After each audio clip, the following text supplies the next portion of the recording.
parfois, la vie t'arrache quelque chose sans prévenir. Tu cries, tu doutes, tu te demandes pourquoi moi? Mais si je te disais que rien n'est un hasard, que chaque perte cache une bénédiction, tu m'écouterais? Alors écoute bien cette histoire. On se demande souvent pourquoi ça devait m'arriver à moi. Et parfois, quand la vie nous gâte, on devient un peu trop fier. Dans tous nos désirs et réussites, on oublie que tout est écrit par notre Créateur. On oublie son plan. Au final, seul le temps peut dire ce qui est vraiment bien ou mal. Peut-être que tu traverses une période difficile en ce moment.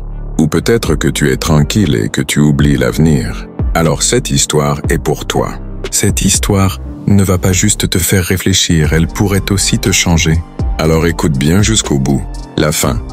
Au pied d'une colline verte, à côté d'une forêt dense, se trouvait un petit village. Dans ce village vivait un homme humble nommé Monsieur Adam. Monsieur Adam, d'âge moyen, menait une vie simple, toujours à galérer avec l'argent.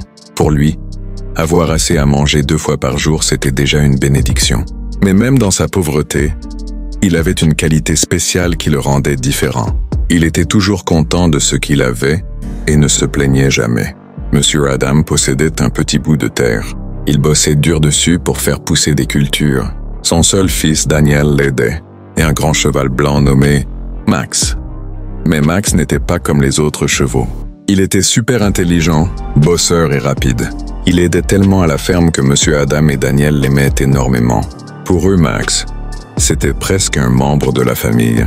Un jour, la beauté et l'intelligence de Max sont arrivées aux oreilles d'un riche homme d'affaires de la ville, Monsieur Smith. Il est venu au village avec son fils pour voir Max. Quand il a vu le cheval, il était bluffé. Il a proposé à Monsieur Adam une grosse somme d'argent pour acheter Max. Mais croyez-le ou pas, Monsieur Adam a gentiment. Il a refusé une offre aussi énorme. Beaucoup ont été surpris. Certains pensaient même qu'il était idiot. Les villageois ont commencé à dire « Monsieur Adam est fou. Il a laissé passer une occasion pareille. Ce pauvre gars aurait pu devenir riche. » Et devine ce qui s'est passé. Quelques jours plus tard, un truc inattendu est arrivé. Max a soudainement disparu de son écurie. Monsieur Adam et Daniel ont cherché toute la journée mais n'ont rien trouvé. Ça a donné encore plus de matière aux villageois pour parler. Ils se sont moqués en disant « Tu vois, Monsieur Adam n'était même pas capable de garder son cheval. Un cheval tellement précieux. » Certains disaient même « Je parie que les hommes de Monsieur Smith ont volé Max. » Ce jour-là, Daniel était vraiment bouleversé. Il demanda à son père « Papa, on a perdu quelque chose de tellement important. Pourquoi tu restes si calme ?» Monsieur Adam sourit simplement et répondit « Mon fils, il y a du bon et du mauvais dans tout. Ne t'inquiète pas trop. » Daniel ne comprenait pas vraiment les paroles de son père. Il se disait que peut-être son père cachait sa tristesse. Mais quelques jours plus tard, quelque chose d'incroyable arriva. Un matin, alors qu'ils travaillaient dans le champ, ils ont vu un truc de ouf. Max était revenu, et il n'était pas seul. Il avait ramené avec lui 5 chevaux sauvages. La nouvelle a vite fait le tour du village. Ceux qui riaient avant étaient maintenant choqués. Ils disaient « Monsieur Adam, il a trop de chance. » Quel homme chanceux! Monsieur Adam a juste souri et a dit « Peut-être que Max est allé dans la forêt pour retrouver son troupeau. Maintenant, il est de retour avec les siens. » Tout le monde a commencé à dire que Monsieur Adam était vraiment chanceux. Mais Daniel a remarqué un truc. Même dans ce moment de bonheur, son père restait toujours pareil, calme, sans fierté ni excitation. Daniel a commencé à entraîner les chevaux sauvages tous les jours. Il prenait grand soin de les apprivoiser, de leur apprendre à porter des charges et à se laisser monter. Mais quelques jours plus tard, quelque chose de triste est arrivé. Un des chevaux sauvages a désarçonné Daniel et il s'est cassé la jambe. Encore une fois, les villageois ont commencé à chuchoter. Ces chevaux ont causé la blessure de son fils. Monsieur Adam s'est attiré ses ennuis tout seul. Dans la douleur, Daniel a dit « Papa, cette fois, c'est vraiment grave. » Une fois de plus, Monsieur Adam a répondu calmement « Bon ou mauvais, ça, on peut pas juger en un seul instant, fiston. Le temps finira par tout révéler. » Daniel ne comprenait toujours pas. La douleur de sa jambe cassée était trop forte. Mais une semaine plus tard, quelque chose d'inattendu est arrivé. Une guerre a éclaté dans le pays.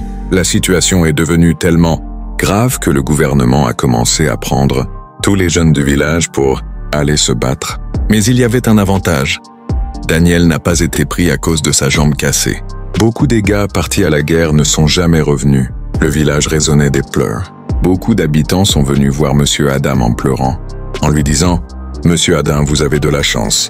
Votre fils a survécu, mais nous, on a perdu le nôtre. » Monsieur Adam s'est assis à côté de Daniel et avec une paix profonde, lui a dit « Tu vois, Daniel, la vie n'est jamais simple. Perdre Max, ça semblait être une catastrophe au début, non? Mais il est revenu avec 5 chevaux en plus. Ta jambe cassée faisait mal, hein? Mais ça t'a sauvé d'aller à la guerre. » Les paroles de Monsieur Adam ont aidé Daniel à voir les choses autrement. Monsieur Adam a ajouté « C'est pour ça, mon fils. Quand il se passe un truc bien, faut pas trop t'emballer. Et quand il se passe un truc pas cool, faut pas non plus te laisser abattre. Tout fait partie du temps. La vraie leçon, c'est que ce soit bon ou mauvais, tout finit par passer. On peut pas toujours piger direct ce que ça veut dire. Que ce soit bien ou mal, seul le temps pourra nous le dire. Même si aujourd'hui on comprend pas ce que Dieu a prévu pour nous, un jour on comprendra. Alors dans chaque situation, sois patient, sois reconnaissant et garde la foi bien solide. Tout arrive pour une raison. Peut-être qu'en ce moment, un truc dans ta vie n'a aucun sens. Mais fais confiance, le plan de Dieu est toujours pour ton bien. Rappelle-toi ça. Que ce soit bon ou mauvais, tout finira par passer un jour.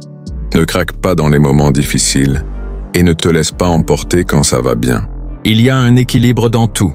Si t'as aimé cette histoire, n'oublie pas de mettre un like.